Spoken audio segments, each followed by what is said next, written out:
ശബരിമല സ്വർണ്ണക്കൊള്ള കേസിൽ തിരുവിതാംകൂർ ദേവസ്വം ബോർഡ് മുൻ പ്രസിഡന്റ് എൻ വാസുവിന്റെ ജാമ്യാപേക്ഷ നാളെ കോടതി പരിഗണിക്കും. പത്മകുമാറിനായി SIT കസ്റ്റഡി അപേക്ഷ നൽകിയിട്ടുണ്ട്.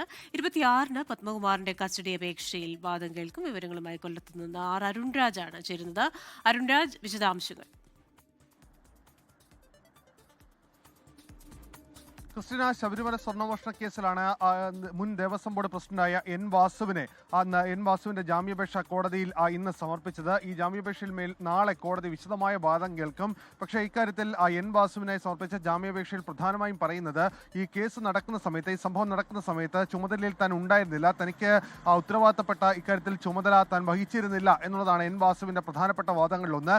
മറ്റൊന്ന്, SIT ഇതുമായി ബന്ധപ്പെട്ട് പിടിച്ചെടുത്ത രേഖകൾ, ആ രേഖകൾ പൂർണ്ണമായും തങ്ങൾ കൂടി പരിശോധിക്കണം. എന്തൊക്കെ കാര്യങ്ങളാണ് തങ്ങളെ കോട്ട് ചെയ്ത ഇക്കാര്യത്തിൽ SIT പറയുന്നത്, അക്കാര്യത്തിന്റെ ആധികാരികത കോടതിയുടെ മേൽനോട്ടത്തിൽ പരിശോധിക്കണമെന്ന ആവശ്യമാണ് ഈ ജാമ്യാപേക്ഷയിൽ എൻ വാസുവിന്റെ അഭിഭാഷകൻ മുന്നോട്ട് വച്ചിരിക്കുന്നത്.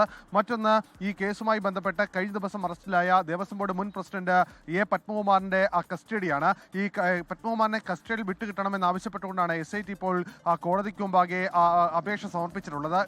ഈ പത്മകുമാറിന്റെ കസ്റ്റഡി അനിവാര്യമാണെന്നും പത്മകുമാറിനെ ചോദ്യം ചെയ്തതിലൂടെ മാത്രമേ ഇതുമായി ബന്ധപ്പെട്ട കൂടുതൽ വിവരങ്ങൾ തങ്ങൾക്ക് ലഭ്യമാകൂ എന്നുള്ളതാണ് SIT പറയുന്നത്. ഇതിൽ പത്മകുമാറിന്റെ അഭിഭാഷകൻ ഇക്കാര്യത്തിൽ എതിർപ്പ് അറിയിച്ചിട്ടുണ്ട്. കാരണം 4 മണിക്കൂർ പത്മകുമാറിനെ ചോദ്യം ചെയ്തതാണ്. പിന്നീട് എന്ത് കാര്യത്തിനാണ് കൂടുതൽ ചോദ്യം ചെയ്തത് എന്ന കാര്യത്തിൽ വ്യക്തത വരുത്തണം എന്ന ആവശ്യമാണ് കോടതിക്ക് മുമ്പാകെ പത്മകുമാറിന്റെ അഭിഭാഷകൻ മുന്നോട്ട് വെച്ചിരിക്കുന്നത്. എന്തായാലും പത്മകുമാറിന്റെ കസ്റ്റഡി അപേക്ഷയിൽ 26-ന് പത്മകുമാറിനെ നേരിട്ടെത്തിച്ച് കൊണ്ട് ഇക്കാര്യത്തിൽ ഒരു വിശദമായ വാദം കോടതി കേൾക്കും. ഈ കേസിൽ അന്ന് തന്നെ മുരാരി ബാബുവിന്റെയും അതുപോലെ തന്നെ മറ്റു പ്രതികളുടെയും ജാമ്യാപേക്ഷയിൽ വാദം കേൾക്കാനും കോടതി തീരുമാനമെടുത്തിട്ടുണ്ട്.